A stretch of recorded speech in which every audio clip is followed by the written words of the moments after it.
All right, joining me now here on the Matthew Filipowicz Show is Monique Morris. Monique is the co-founder of the National Black Women's Justice Institute and the author of several books. Her latest is Pushout, the criminalization of black girls in schools, which you can find at moniquemorris.me. Monique, thank you so much for being on the show. Thank you for having me on. All right, so Monique, let's begin with a very kind of simple question here. What exactly led you to write the book?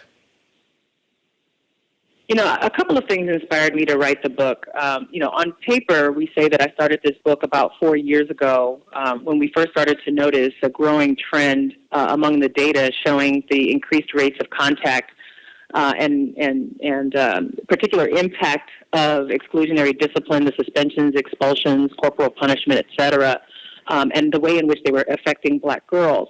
But really, and I actually start Pushout with this story, I started writing this book in many ways when I was touring a number of detention facilities, talking to girls and boys about another book that I had written, my first novel, which dealt with prostitution.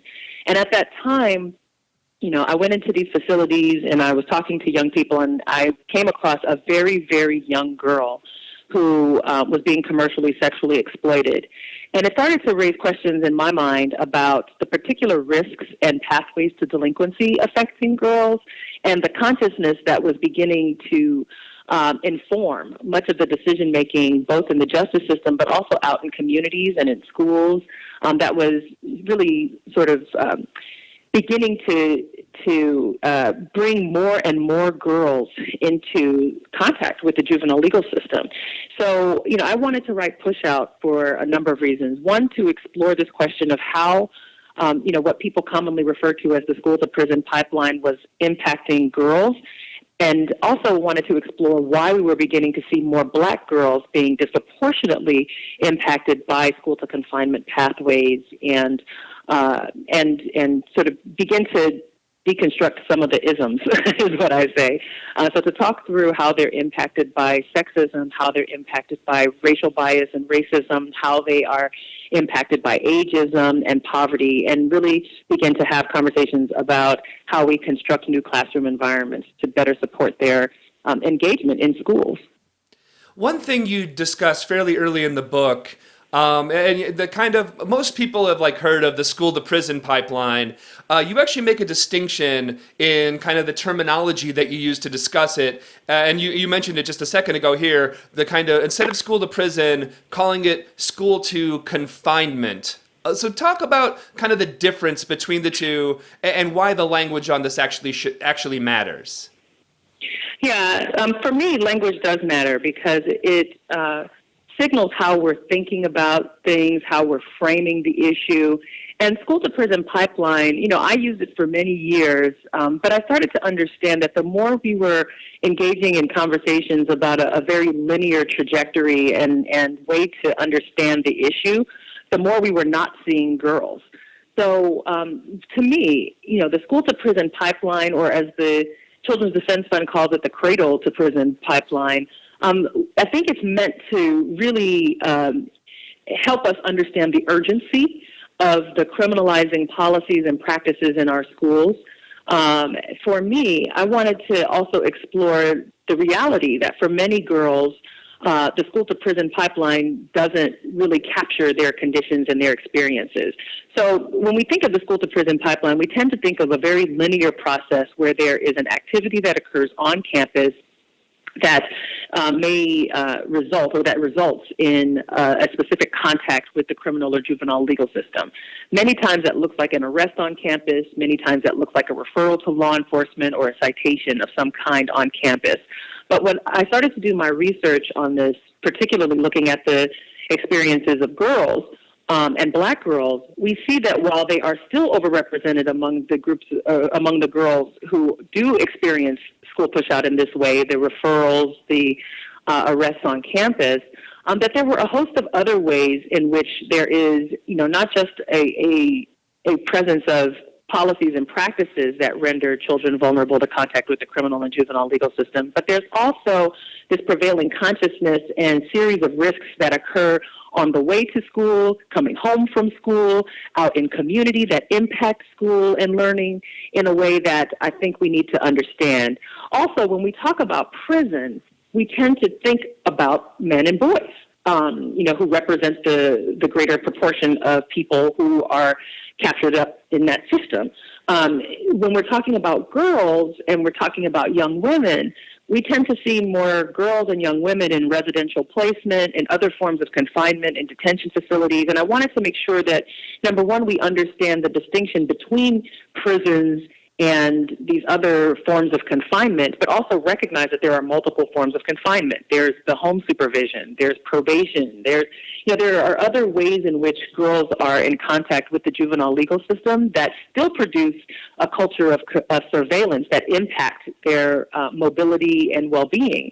But we haven't really explored that when we talk about this phenomenon. So I intentionally use school-to-confinement pathways as a way for us to think about the multiple forms of confinement that impact the lives of girls, disproportionately Black girls, and the multiple forms of the ways in which there are multiple pathways to that confinement.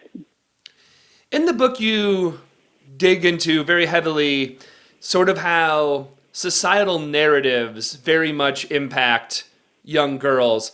Let's dig into that and kind of the concept of good girls versus bad girls and how that narrative that society places down upon girls has such a detrimental effect. Yeah, I do talk about that quite a bit because in our culture, we tend to deposit Black femininity into these chambers, and they primarily align with stereotypes and memes that sort of circulate in our public domain and inform our consciousness of how we come to understand responses to young girls and how to interpret their behaviors. So, when I talk about, this tension between what constitutes a good girl and what constitutes a bad girl, what I'm doing is exploring the historical construct of Black femininity that has rendered it sort of as sassy, as loud, emasculating, or hypersexual, or domestic, in a way that negatively impacts how we respond to Black girls and their behaviors. We tend to talk through and read their behaviors in a way that more closely aligns with those stereotypes than to understand them as fully developing girls. And when we talk about this sort of good girl, bad girl dichotomy, we're often ignoring that for all girls, there's an element of everything, and right. that we don't really engage in that level of consciousness when we're talking about Black girls. We tend to say that they are more likely to be engaged in negative behaviors because they are bad girls, or they are treated by adults in their spaces too often as if their behaviors align with these stereotypes, when in fact many of these girls, particularly those who are at greatest risk of experiencing school pushout, are actually responding to conditions of trauma. But our inability to see them beyond the good girl, bad girl, sort of framework doesn't allow us to see the trauma and respond appropriately to the trauma. And that's the other reason why in this discussion about school pushout, I spend so much time talking about commercial sexual exploitation, sexual victimization, and really helping us understand the ways in which we're priming in various elements of our culture, the way in which we're priming girls, Black girls in particular, for their own victimization. And some of that, obviously is reinforced in just sort of the culture of youth and some of the popular ways in which they engage with the music and the sort of common ideas and representations of femininity. But some of that is also reinforced in the ways that our schools fail to respond to the kinds of victimization that girls describe taking place on campuses, or the ways in which they are granted permission to fail because of a lingering stereotype about their ability and worth.